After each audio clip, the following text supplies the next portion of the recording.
Are you ready to make a difference in the lives of others? If so, then you should consider becoming a recovery coach. Recovery coaches are trained to help people in recovery, seeking recovery, or struggling with addiction.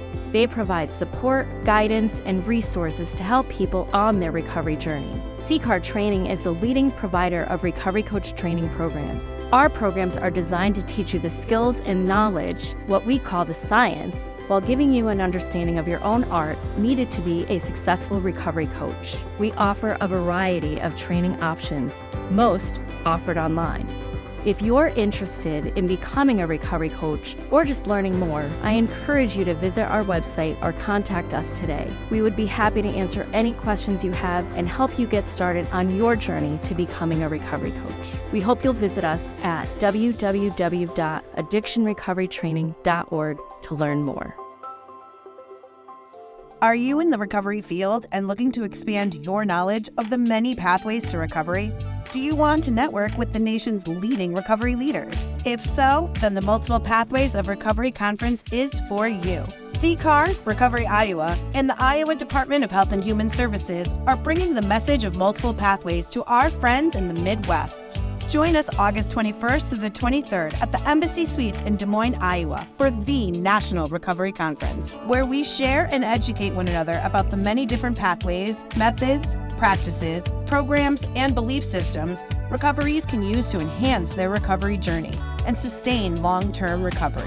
Whether it's a 12-step, secular, a spiritual religious modality, medication-assisted recovery, or wellness-based and sober active communities, we've got you covered. At MPRC, you'll have the opportunity to connect with the recovery community, broaden your knowledge of the multiple pathways, and be refreshed in your journey of recovery, whatever that may be. So don't miss out on this incredible opportunity. Tickets are on sale now at ccarconference.org. That's CCARconference.org. The Multiple Pathways to Recovery Conference, the National Recovery Conference, where all pathways to recovery meet. This conference brought to you by CCAR, Recovery Iowa, paid for by State Opioid Response Funds, the Iowa Department of Health and Human Services Bureau of Substance Use via sub-award from the Substance Abuse Mental Health Services Administration, the U.S. Department of Health and Human Services. Join us on the Recovery Matters podcast, where we celebrate the power of resilience and explore multiple pathways to recovery.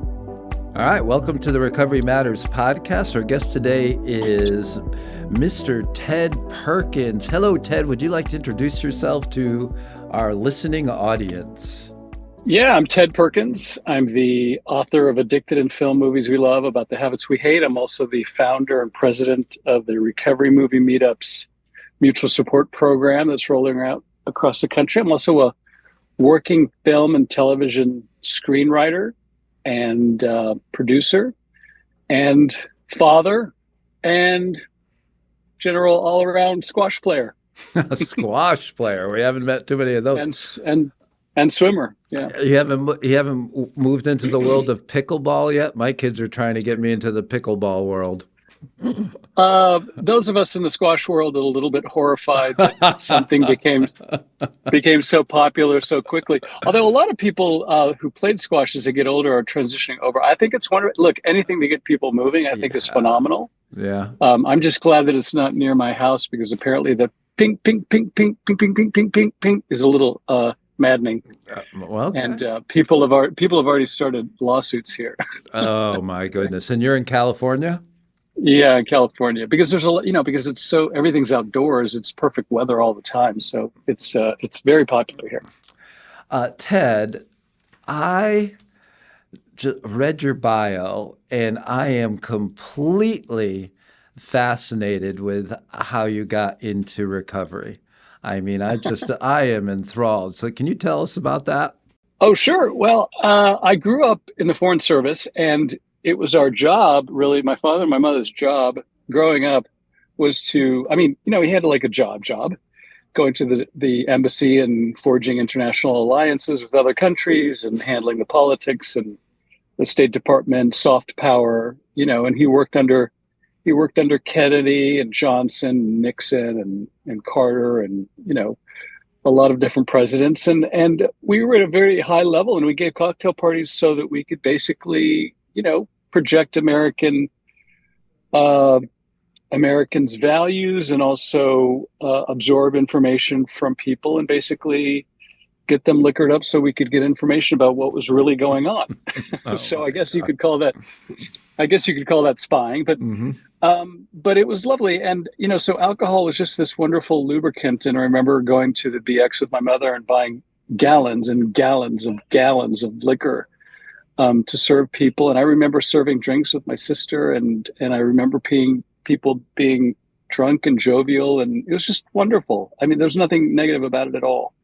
And then in my adult life, I got into working in the film business at Universal Studios and Warner Brothers. And, they gave me this American Express card and they said, go spend money on people. So I, was always giving parties and going to parties and the Cannes Film Festival and, partying with rock stars and movie stars and producers and doing deals. And alcohol was a big part of that, as it still is, really. And parties and everything. It's sort of like, why are you going to be working so hard in the film business if you're not going to enjoy yourself, kind of thing. So, Hmm. and it never got out of control. I mean, everything was great. Cocktail parties all day long, everywhere, 24/7, first class lounges.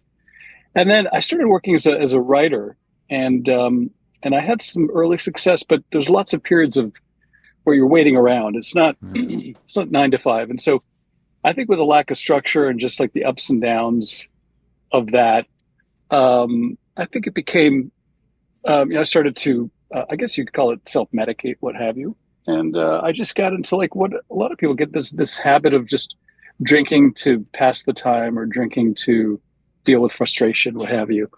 And I decided that was stupid. So I decided after a couple of years of going to SMART meetings and AA meetings, and it took me a while to realize that I had a problem because, it hadn't been a problem for so long. I then just decided to stop. And so then I got really involved with Smart Recovery, and I really enjoyed the meetings, sort of like secular version, evidence-based, very intelligent people I found. I learned a lot. You could speak about philosophy and ethics, morality and whatnot. And so I got into that and I started working for them. And then I just decided, hey, I wonder if movies have something to do with all of this. Like maybe, I'd read every book about addiction and recovery. And I thought, well, I know there's some movies. So I started watching movies. I decided I'm going to watch 100 movies about addiction and recovery in 100 days and see what I can learn. And I learned a lot. And I learned so much, in fact, that I decided I'm going to write a book about it. So that's what ended up being Addicted in Film, the book, which came out this last November. So, would you consider yourself a person in recovery today? Oh, yeah, absolutely. Okay. Yep. Yeah. And what does your recovery look like today? Well, it means like a weekly meeting that I host for Smart Recovery. Mm-hmm. In my recovery, like I live my recovery every day because it's my job. It's my business. I've created this business around recovery. I've got an entire, sort of like 3 ongoing,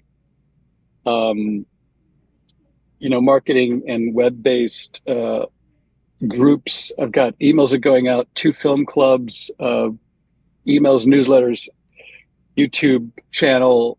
I'm just immersed in recovery every day. Like I use the word recovery like 30 times a day. At least. It's funny. Good. Yeah. Yeah. Are you abstinent today? Oh yeah, absolutely. Yeah, I love abstinence. I think it's wonderful. It's a wonderful lifestyle. I counsel other people about, how to deal with the idea of long-term abstinence. And I also, in my Smart Recovery meetings, I guide people as to how, difficult. I get a lot of people who recently got DUIs or have realized that they have a problem and are very raw. And I like to talk to them about, I like to convince them that there is life after your drug of choice. It's a very rich life, as you probably know. I mean, it's just a normal life lived in the center, in the balance of the middle ground. A life well lived, a life examined constantly. And so, I think being sober gets you to reflect and be a better thinker, be more present. And I think that's a higher quality of life ultimately. It's a more genuine quality of life, I find. Sometimes it's more Sometimes it's a little edgier and sometimes a little bit more painful emotionally because you have to deal with emotions. But I think that's what life is, you know? You talked. Your story to me is one where you don't often hear that. You talked about alcohol being a social lubricant. You didn't mention any like big traumas going on in your household, or that you saw it as a social activity where people were open, they were having fun, it was jovial. And that's kind of like a marketing scheme for the alcohol industry, right? It's always fun and beach lady with beautiful women. But you were actually part of that. When did it start to turn, when did it become different for you? And how did you know? Well, I think it started about 15 years ago where, I was starting to have wonderful times at parties and drink and everything was great. But then the next day I would have these things of like not remembering every detail of it. I wouldn't have full blackouts. I never drank that much. I wasn't that kind of a drinker. And I started to realize that I just didn't feel like I was in control of things. And I was worried that I said or did something that I would regret, or perhaps I wasn't really being myself, or, somebody would tell me, yeah, you were just, I don't know, you're just kind of weird last night. I mean, you were nice, but you're just kind of weird. And I thought, well, it's strange because, the kind of person that likes to think that they're sort of in control of the image that they project, who they are, and how they interact with other people, and I'm responsible for how I act and how I affect other people, and vice versa. And because, when you grow up in the environment that I've had and everything else, you're very conscious of what's going on around you. I'm very empathetic, I like to think, and I'm very giving and diplomatic, and I'm always listening and trying to figure out what's going on with the people around me. And alcohol was sort of deadening that down to the point where other people were objects or impediments to my getting another drink. And I thought, well, this is no way to live at all. Do you consider yourself alcoholic? Would you? Well, no, not at all. I don't actually believe even in the term. Okay. I think it's a stigmatizing term. I think the disease model is debatable, but I don't agree with that definition of alcohol. I think if you look at the history of the use of the word alcoholism, alcohol misuse, the word itself, I mean, just defining the problem itself creates a problem. Yes. So I think alcohol misuse, whatever you want to call it, is a situational variable, and it doesn't define who you are for the rest of your life. And I think I understand why certain programs do that, because just in the same way that Christianity would brand you a sinner because then it has the perfect solution for you, other programs would define you an alcoholic because they have the only solution to your problem. But you know what? I don't think that that's right. And unfortunately, I think it places undue stress on people who are already vulnerable to feel that they've been defined and branded like Hester Prynne in The Scarlet Letter. Yes. And that somehow is going to follow you around for the rest of your life. I mean, how is it that 2 years of drinking heavily and then getting a DUI defines who you are for the next 60 or 80 years of your life? That's ridiculous. So when somebody says, "Are you an alcoholic?" I'm like, "Go fuck yourself." I'm not anything. Well, you did say that to me. Yeah, no, but I think it's a damaging term. I don't use it at all. I think it's antiquated. And also I think a lot of times you have to think about the word historically and in its cultural context as well. When I think many times when somebody would say, "Oh, he's an alcoholic," or "She's an alcoholic," it sort of puts them in this rarefied, special place where they have to be glad-handed. They could go off the deep end at any time. They need medical intervention. They're fragile. They need the program. They're always about to break. They can't be trusted in hiring decisions. Don't make them the president of the United States. They could go haywire at any time. All those things are just suppositions that are based around this weakness sort of model. That's, like I said, it's very much like, I think it's like religion. You're born with sin and you can never do anything. All you can do is really just, go with the program and try to do the best you can, but you're kind of screwed from the very beginning. I don't think it's very helpful at all.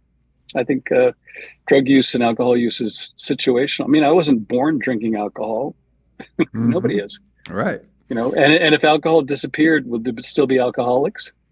No, of course. So if alcohol had suddenly disappeared, there's no such thing as alcoholism. It has to do with the availability of alcohol. Wow, it's refreshing. Your perspective is refreshing. Well, thank you. Well, yeah. Well, I went for the first. I've been in recovery, I say 35 years, and for a large portion of that, I identified myself in the rooms as an alcoholic, right? Mm-hmm.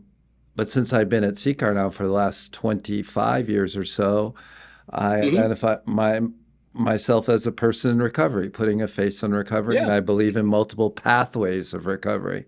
And Yeah. that's the most refreshing thought, period, is that you can get into recovery a variety of ways. And so Mm-hmm. you talked about watching 100 movies in 100 days. Yep. So talk to us about that experience, ones that stood out, and then talk to us about your book and how that came about. Yeah. Well, I've always thought that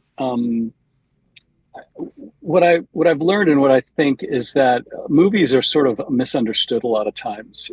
They are seen as just eye candy, fluff, nothing really of substance, fun, entertaining, something to do, popcorn can, and they are that.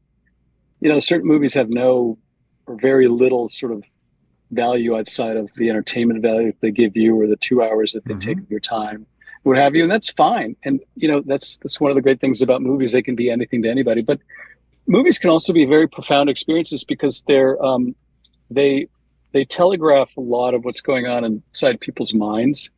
And they also have a way to, very good movies about addiction recovery sort of show you representations of what you may or may not have gone through or what you may or may be going through in recovery or addiction.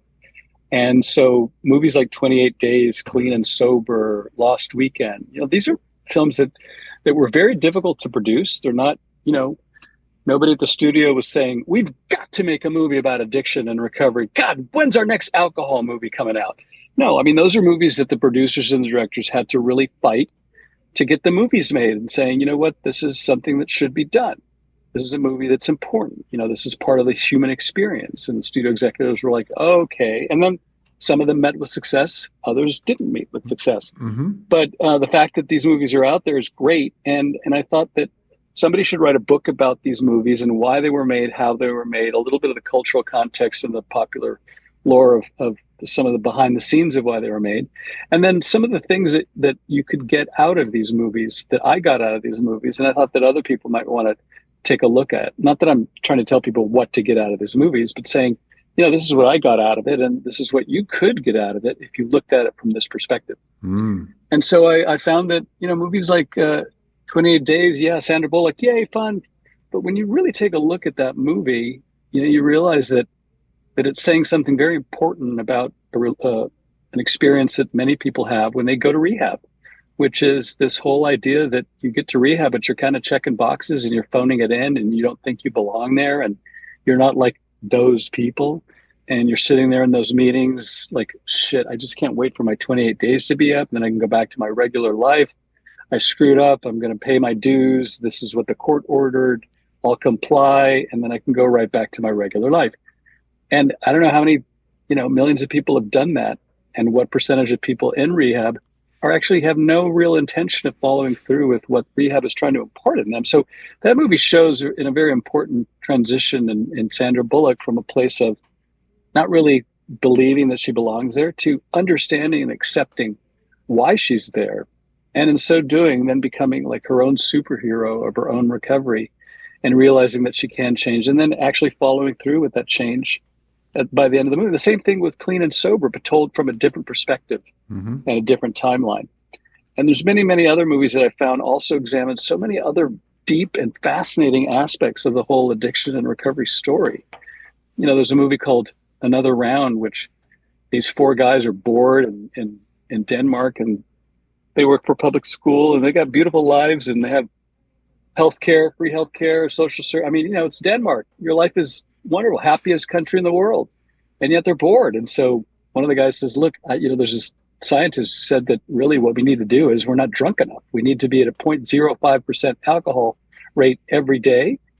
all day, and that's going to guarantee happiness. So they try it. And for the most part, it works. It's great. Better teachers, happier people, better relationships, more love, more open, better relationship with their kids, funner, happier, higher test scores, better soccer results on, the soccer team. But of course, like most things, you can never have enough of a good thing, and they up their dosages, and, predictable things happen. But, what an interesting way to examine the central conundrum of alcohol and drug use generally, this whole idea that, like, if something is pleasurable, is it good for us? Do we feel that it's actually benefiting our lives? We do at the beginning, but then it turns dark and ugly over time. Why is that? Is there a way? Is moderation even possible? What does that look like for certain people? I mean, I think those are all fascinating questions explored in a popular format through a movie. And so, you could have these conversations in 12-step meetings or smart recovery meetings until you're blue in the face, but it's all two-dimensional. You could wear a blindfold throughout your entire recovery process and still get the same results. I think that people are moved more by what they see and what they hear together in a visual storytelling experience, and that people can be moved very profoundly by films and by scenes in films, and identify with characters in films very strongly.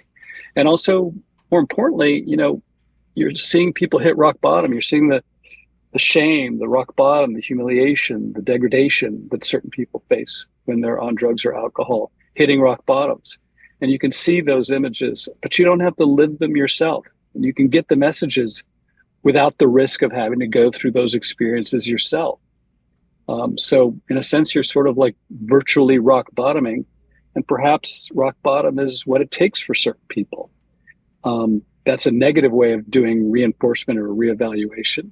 So if you can do it in the form of a film, maybe that's a better, safer alternative. And you're doing it in a therapeutic setting, because a recovery movie meetup that I've put together is one where people talk about these films with a workbook in a therapeutic setting with professionals and other people who can identify with these problems and further the conversation in a holistic manner.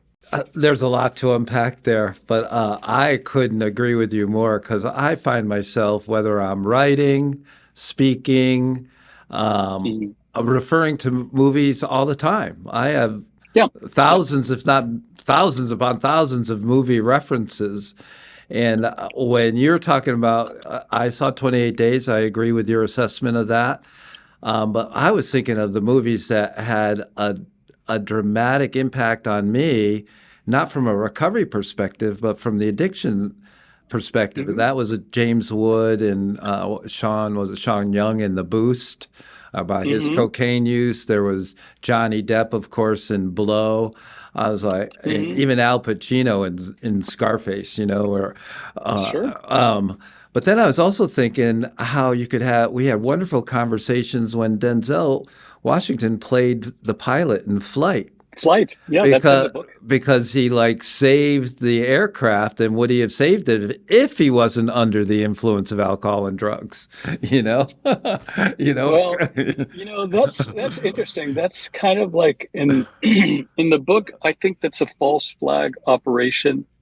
The question of whether he had to be drunk to land the plane is debatable, but I think that's really, obviously that's not the central point of the movie. It's more his journey, but I think it's a very interesting question, and I think it raises a much more broader question, which is there is legitimacy to the claim that people feel that certain activities or certain ways of being are enhanced or improved through the use of alcohol or certain drugs.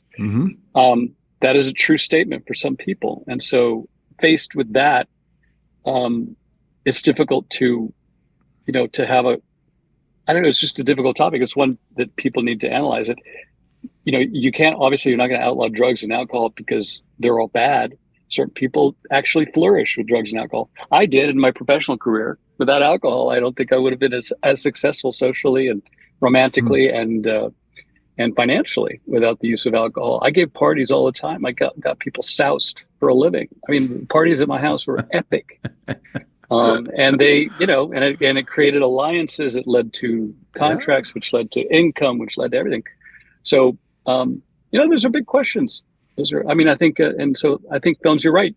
All of these movies raise questions that are worth talking about. And the good thing about doing it in therapy is that if you can turn conversations that you like to have anyway into therapeutic interventions or therapeutic possibilities, it's like, wham, you're killing two birds with one stone. Where can people find your book? Oh, on Amazon, like everything else. Okay. I would love people to read my book and tell me what they think about it. Addicted in Film, Movies We Love About the Habits We Hate. It's on Amazon, Ted Perkins. And I think people will really enjoy it because there's like a little bit of behind the scenes of my crazy drinking life and my crazy life growing up in the studio system and some of the situations I got myself into, some of the things that I did.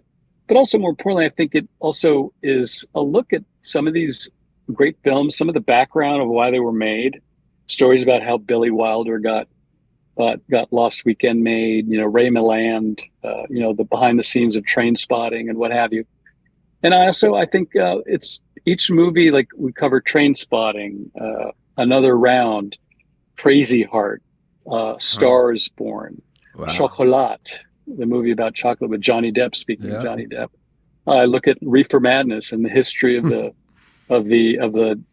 drug horrors of the 1920s and 30s. A little bit of the history of criminalization, hypercriminalization, the use of propaganda movies to create drug hysteria, which led to the failed war on drugs, which had this whole racial component. I mean, I touch on so many different things. So it's sort of like part history book, part psychology book, part philosophy book, part entertainment book, part movie criticism book. Mm-hmm. It's just this big fat burrito of fun stuff. And if you're into recovery and you like the whole topic of recovery and you want to be inspired by other people's stories of recovery, this is the book for you.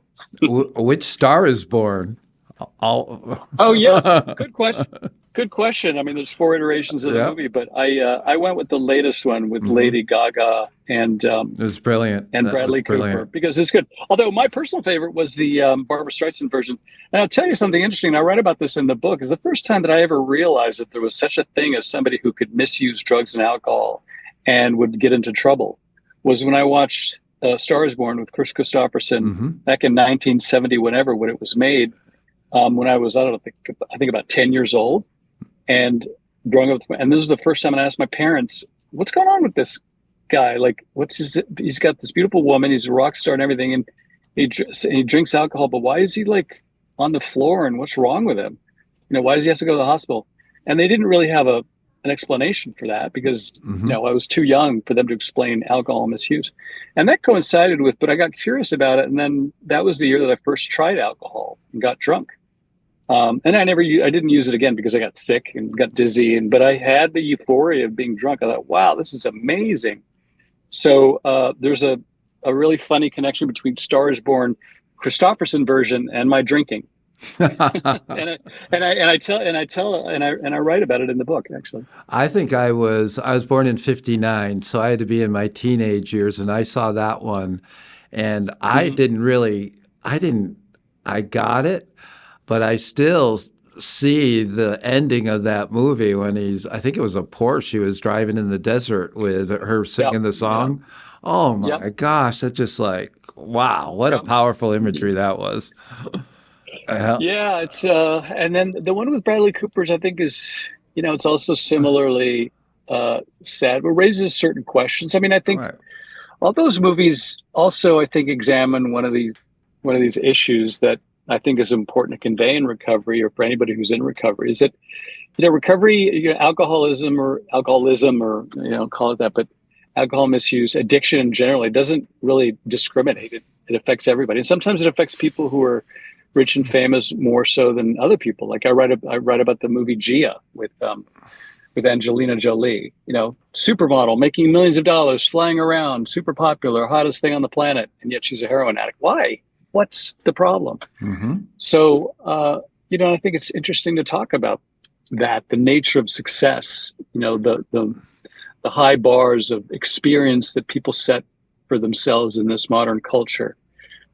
Perhaps it's a perception of success or the perception of self-improvement itself that has to be modified, because by not achieving those metrics of success or popularity or financial whatever, people feel that they're inadequate, and therefore they turn to drugs and alcohol to soften that blow. Or conversely, they are incredibly successful and somehow they feel that none of that means anything, and it's a shallow success, and that having everything is really literally like having nothing, and they medicate over that. I mean, you can't win. Yeah. I was thinking of 35 years. I've come to believe that recovery is a journey towards self-awareness. The more and I think that's also maturity, right? That you just want to become more and more self-aware. So I actually admire your self-awareness. One piece is to realize how alcohol served you well, because a lot of times people in recovery forget that part. They just want to say, all my using was bad, it was awful, it was war stories, but that's not true, because we wouldn't use alcohol or drugs if it didn't do something for us. I do remember being early in my recovery and was going to make some cold calls, which I hated doing. I was selling investments or something. And I thought, man, if I had a few drinks right now, I'd be pretty good at this. And that thought scared me, because I know it wouldn't be just a couple drinks. I couldn't manage that part of me. But I had never heard anybody actually, like you just eloquently did earlier, was talk about how alcohol lubricated, I like that term, or fueled, and was a tool in your success at the time. And you realize that today. Absolutely. And I think most people would say, generally, culturally, politically, and diplomatically, certainly, there are cultures still. It's changing over time, and it's always modifiable. But there were times where, like, you could not, like in film, you could not do a deal in Japan unless you got shit-faced with the people that you're doing business with. Really? Same thing in China. Absolutely in Korea. Like, you could not, you're looking at $1 million deal. You're not going to sign anything unless you go out to a room salon and get pretty shit-faced. And so you had to realize that was part of it. And I thought, this is great. I like getting drunk, but I didn't like getting blasted drunk, fall down drunk like a lot of my Asian clients did. So I found that, actually, ironically enough, and same thing in Europe. When I lived in Spain, I produced television shows in Spain, and the drugs and the going out at night and the alcohol was just rampant and crazy and over the top. And I didn't like that. I was very serious. I wanted to do a good job. And so I would do it up to a point, but then I was the guy who would be like, all right, guys, I got to go home. I'm good. I got to get up tomorrow and work. So I enjoyed it enough, but I never felt that I went overboard. And I think that was a good combination. But like the movie, Another Round, it was great. And then, unfortunately, it started to turn bad. But man, international treaties are forged with alcohol. Partnerships are forged with alcohol. Alcohol has been part of feasting and diplomatic relationships and attrition and, international relationships and harm mitigation and violence suppression for centuries. And it's also been an instigator of violence as well. The Greeks used to get pretty drunk before they went into battle, because it Dutch courage.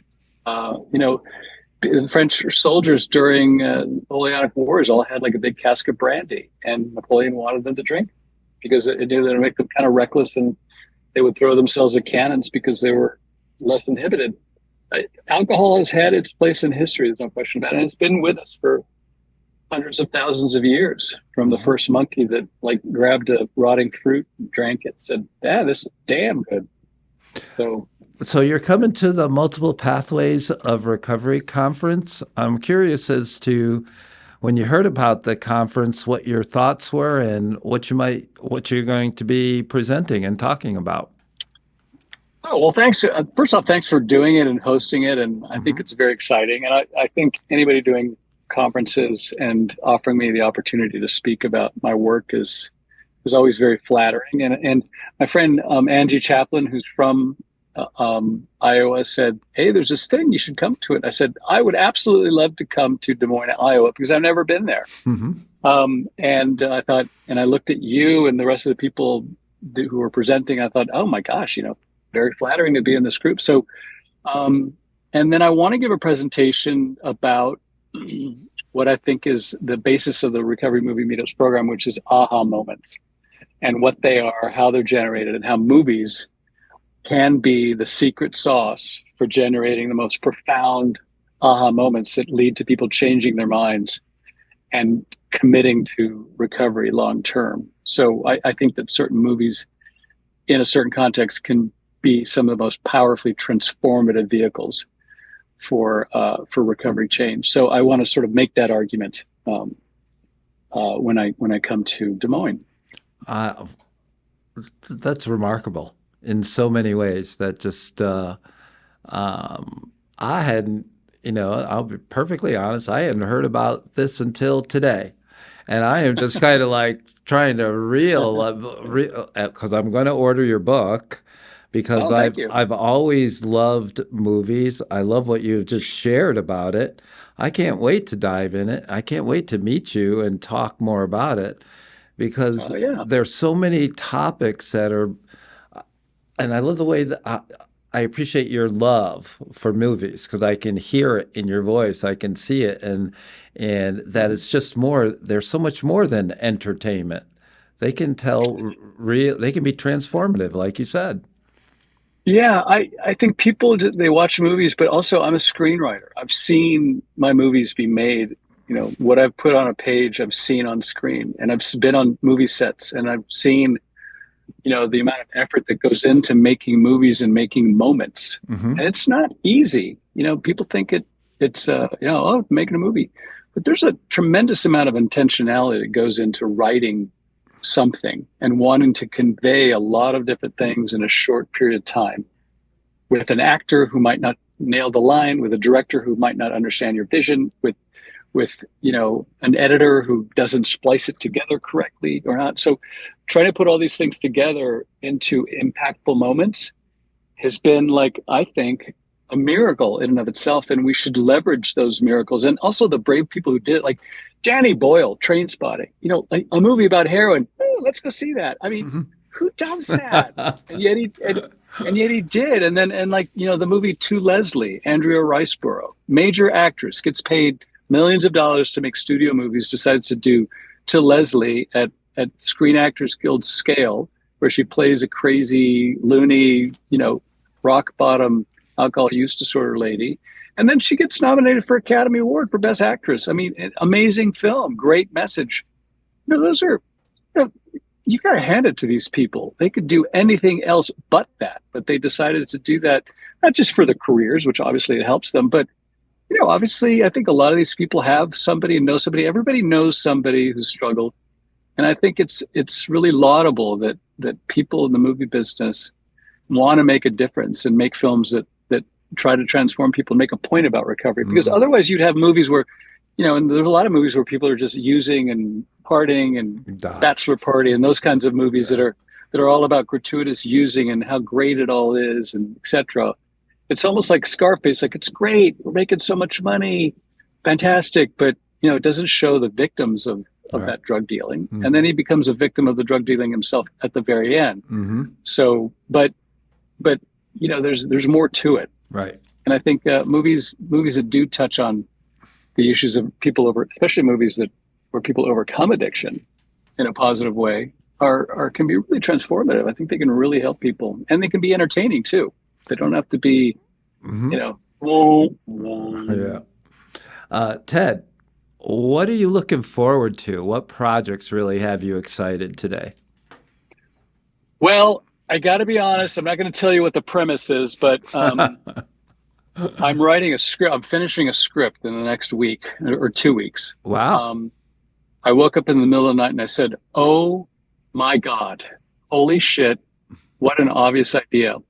And so I have a manager who's very, very powerful, like an incredibly powerful guy in the movie business. And I use him very sparingly because he what's called hip pockets me. Mm-hmm. So he's sold some of my stuff way back, but now he only deals with top A-list talent. But if there's something that of mine that he likes, he'll get behind it or read it. Now he hasn't sold anything for me for a while, but he got me some really great deals with George Clooney back in the past. So he's what they call a mocker. He's a powerful guy, and he's seen everything. He's very tough. Like no idea is interesting enough for him. So he's sort of like my litmus test of reality. So I pitched him this idea that I had in the middle of the night, and he said, "All right, you need to get that on my desk like immediately. So please write that. That's hilarious. Nothing out there like it." And it has to do with recovery. Mm-hmm. It has to do with a story of somebody going to a recovery, to a treatment facility. Mm-hmm. So it's I would say it's a little bit like the Full Monty meets 28 Days, maybe. Well, you revealed a little bit of the premise right there. That's for sure.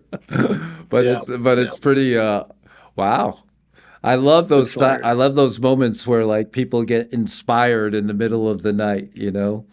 I love writing. And it's also very, for some reason, after, maybe Malcolm Gladwell was right, after 10,000 hours of practice, you're a master at something. Right. I don't think I'm a master at it, but I can certainly crank the stuff out really fast. And now that I've got a deal for a TV series, I'm pretty much sure that they're going to order 27 episodes. I'm a co-writer creator. I'm going to be very busy and cranking stuff out very fast. So the fact that I'm fast is good because I don't like to marinate over ideas. Like I wrote the book in 3 months, Addicted in Film. And I developed the Recovery Movie Meetups program in 1 month. I had a book out within a month. And I just close off everything and I just do it. It's where I find my bliss is just focus. Yeah. I did. I hiked the Appalachian Trail in 2015. It took me 7 years to finish the book. And the motivating, my parents passed they were divorced 40 years and passed within 48 hours. And they didn't get to see the finished book. So I got really irritated at myself and had that blitz of like focus. I'm going to get this done because it was fueled by my anger at not getting it done in time. So I too have a book too, but not, it's called Continue, right click on the Appalachian Trail. And oh, wow. Yeah, it's on Amazon too, self-published, but I got it done, so I'm proud of it. I'll check it out. All right. Thank you for your time. I know you're a busy man. We had to reschedule this a few times, but I really do look forward to meeting you in person and hearing more about you. Thank you so much. It's my pleasure, Phil. Thank you for having me, and I look forward to seeing everybody in Des Moines. Let's go.